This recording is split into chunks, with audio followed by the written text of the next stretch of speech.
അത് അവരുടെ സംസ്കാരമാണ്. മാർക്സിസ്റ്റ് പാർട്ടിയുടെ നേതാക്കന്മാരുടെ സംസ്കാരമാണ്. അത് മനുഷ്യസ്നേഹത്തെ കുറിച്ച് പറയുകയും മനുഷ്യരോട് ഒരു ജനവിരുദ്ധ സമീപനം സ്വീകരിക്കുകയും ചെയ്യുക എന്നുള്ള മാർക്സിസ്റ്റ് പാർട്ടിയുടെ നേതാക്കന്മാരുടെ ഒരു അടിസ്ഥാന സ്വഭാവമാണ്. ഈ അടുത്ത കാലത്തായി അത് കൂടി വരികയാണ്.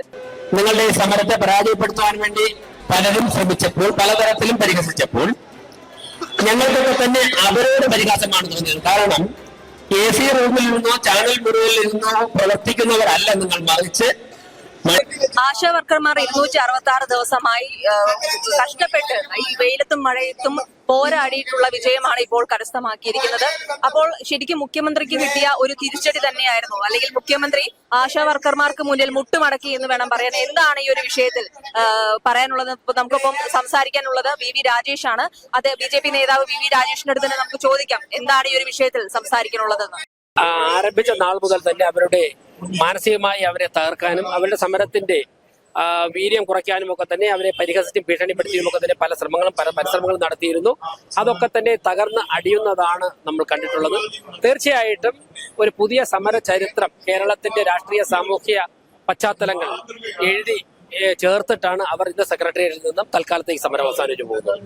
സർ, മുന്നോട്ടുള്ള യാത്രയിലും BJP കൂടെ ഉണ്ടാവുമെന്നാണ് അവർ പറയുന്നത്. അപ്പോൾ എക്കാലം, കാരണം സമൂഹത്തിലെ അടിസ്ഥാന ജനവിഭാഗങ്ങളാണ് ഇവരുടെ പ്രവർത്തനം കൊണ്ടാണ് ഈ സമൂഹത്തിന്റെ നല്ല രീതിയിലുള്ള മുന്നോട്ടുള്ള പോക്ക് യാഥാർത്ഥ്യമാകുന്നു. ഒരു അസുഖം വന്നു കഴിഞ്ഞാൽ, വീട്ടിൽ ആർക്കെങ്കിലും മറ്റെന്തെങ്കിലും ആവശ്യം വന്നു കഴിഞ്ഞാലൊക്കെ തന്നെ ഓടിയെത്തുന്ന ആശാവർക്കർമാരാണ്. തീർച്ചയായിട്ടും അവർ നമ്മുടെ നാടിന്റെ നട്ടെല്ലാണ്, കരുത്താണ്. അവർ സംരക്ഷിക്കേണ്ടത് നമ്മുടെ എല്ലാ പ്രസ്ഥാനങ്ങളുടെയും ഈ സമൂഹത്തിന്റെ മൊത്തത്തിലുള്ള ആവശ്യമാണ്. അതുകൊണ്ട് ഞങ്ങൾ ഈ രാജ്യത്തുള്ള ആശാവർക്കർമാരോടൊപ്പം എല്ലാ കാര്യങ്ങളും.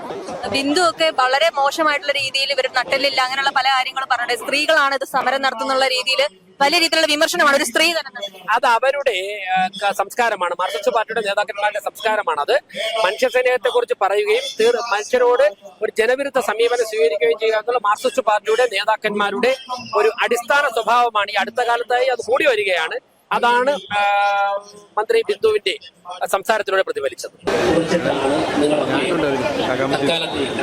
ഈ സെക്രട്ടേറിയറ്റിന്റെ മുമ്പിൽ നിന്ന് പോകുന്നത്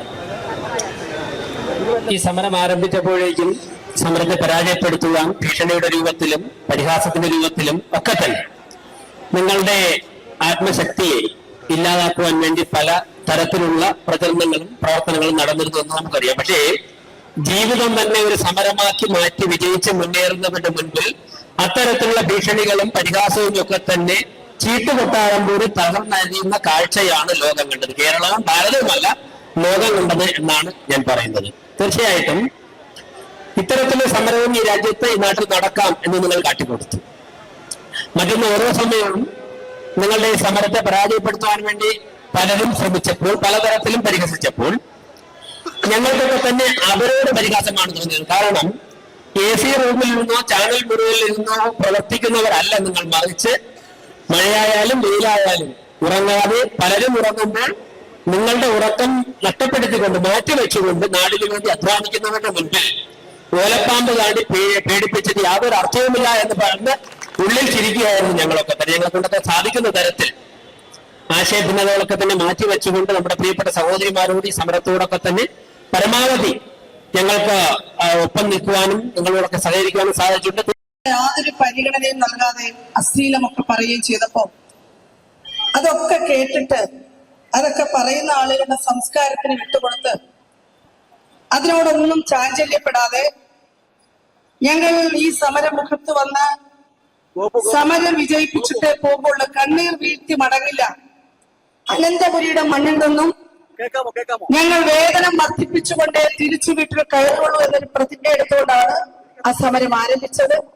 സമരത്തിന്റെ നാൾവഴികൾ നമ്മുടെ മാധ്യമങ്ങൾ നിരന്തരം പറഞ്ഞുകൊണ്ട് ആ സമരത്തിന്റെ എല്ലാ ചലനങ്ങളും പൊതുസമൂഹത്തിന്റെ മുന്നിലുള്ളതാണ്. ഞങ്ങൾ വലിയ പ്രക്ഷോഭം നടത്തിക്കൊണ്ടിരിക്കുകയാണെന്ന് പൊതുസമൂഹം പറയുമ്പോൾ നിസ്വനായ മനുഷ്യർ ഈ കൂലി കിട്ടിയില്ലെങ്കിൽ, വർദ്ധിപ്പിച്ചില്ലെങ്കിൽ മറ്റൊന്നും ചെയ്യാൻ പറ്റാത്ത ആളുകൾ അജഞ്ചലം മുന്നോട്ട് നീങ്ങി എന്നുള്ളതാണ് ഈ സമരത്തിന്റെ പ്രത്യേകതയായിട്ട് ഞങ്ങൾ കാണുന്നത്. 8 മാസം കൊണ്ട് ഈ സ്ത്രീക ജനങ്ങൾ കരുത്തുറ്റ ആളുകളായി, അന്തസ്സുള്ള ആത്മാഭിമാനമുള്ള ആളുകളായിട്ടാണ് ഇന്ന് നമ്മൾ ഈ സമര ബാരിക്കേഡ് വെച്ച് തടഞ്ഞപ്പോൾ ഞങ്ങൾ ആ ബാരിക്കേഡ് മറികടന്ന് മുഖ്യമന്ത്രിയുടെ വസതിയിലേക്ക് പോകാനാണ് ശ്രമിച്ചത്. അത്രയും കരുത്തുള്ള സ്ത്രീകളായി മാറിയിരിക്കും. ഇവിടെ ആദ്യ ദിവസം വരുമ്പോൾ പോലീസിനെ കാണുമ്പോൾ ഭയമായിരുന്നു.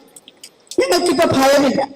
കാരണം പോലീസ് മനുഷ്യരാണ്, നമ്മളെപ്പോഴുള്ള ആളുകളാണ്. അവരവിടെ തൊഴിൽ ചെയ്യുന്നു, നിയമ സംവിധാനങ്ങൾ സംരക്ഷിക്കാനുള്ള ഉത്തരവാദിത്വം ഏറ്റെടുത്തിരിക്കുന്നു.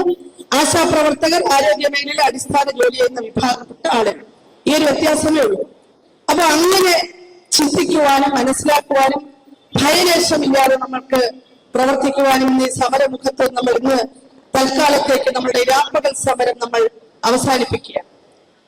സമരം അവസാനിപ്പിക്കുകയല്ല, സമരം തുടരുമെന്ന് നമ്മൾ പ്രഖ്യാപിച്ചിട്ടുണ്ട്. ഈ സമരം തുടരും. ഈ ഗവൺമെന്റ് പ്രകടന പത്രികയിൽ എഴുതി വെച്ച ഏറ്റവും മിനിമം കൂലി ഒരു ദിവസം 700 രൂപ, ഒരു പ്രതിമാസം 21,000 രൂപ, അത് പട്ടിണി കൂലി. ആ പട്ടിണി കൂലി വാങ്ങിക്കൊണ്ടേ ഞങ്ങളുടെ ഈ ഡിമാൻഡിനോടുള്ള സമരം അവസാനിക്കുള്ളൂ. നിയമസഭയിലേക്ക് വൻപിച്ച മാർച്ച് സംഘടിപ്പിച്ചുകൊണ്ട് കാസർഗോഡ് മുതൽ തിരുവനന്തപുരം വരെയുള്ള യാത്ര നടത്തിക്കൊണ്ട് ഏറ്റവും ഒടുവിൽ മുഖ്യമന്ത്രിയുടെ വസതിയിലേക്കുള്ള മാർച്ച് അടക്കം ചെയ്തുകൊണ്ട് ഉയർന്ന ഘട്ടങ്ങളിലേക്ക് ഞങ്ങൾ പോയിക്കൊണ്ടിരിക്കുകയാണ്. അതുകൊണ്ട് ഇനി ഈ സ്ത്രീകളെ പരാജയപ്പെടുത്താൻ പറ്റില്ല എന്നത് നമ്മുടെ പൊതുസമൂഹത്തിന് ബോധ്യപ്പെട്ടിരിക്കുന്ന സാഹചര്യത്തിൽ ഇന്ന് ഈ തെരുവിൽ നിന്ന് ഞങ്ങൾ തിരിച്ചു പോകുന്നത് അടുത്ത ഘട്ടം സമരം പ്രഖ്യാപിക്കുവാൻ വേണ്ടിയിട്ടാണ് ഞങ്ങൾ ഇപ്പോൾ പോകുന്നത്. ഞങ്ങൾ മടങ്ങി വരുന്നത് പുതിയ ഊർജവുമായി, പുതിയ സംഘടനാ ചട്ടക്കൂടിൽ, പുതിയ സംഘാടന ശേഷിയോട് മികവോടുകൂടി 10,000ങ്ങളായി ഞങ്ങൾ തിരിച്ചു. ഞങ്ങൾ അതിന് വേണ്ടുന്ന ഊർജം ഞങ്ങൾ ഇവിടുന്ന് സമാഹരിച്ചു. ഞങ്ങൾ ഊർജവുമായിട്ടാണ് പോകുന്നത്, ഞങ്ങൾ കണ്ണീർ വീഴ്ത്തിട്ടല്ല പോകുന്നത്. അപ്പോൾ അത്തരത്തിൽ പോകുന്ന ഈ വേളയിൽ ഈ ഞങ്ങളുടെ ഇന്നത്തെ ഈ രാപ്പകൽ സമരം 260 ദിവസം ഈ തെരുവിൽ ഞങ്ങൾ കഴിയുകയാണ്. കഴിഞ്ഞ 9 വർഷമായി ഈ സെക്രട്ടേറിയറ്റിന് മുന്നിൽ ഒരു പന്തൽ കെട്ടുവാൻ അവകാശമില്ല.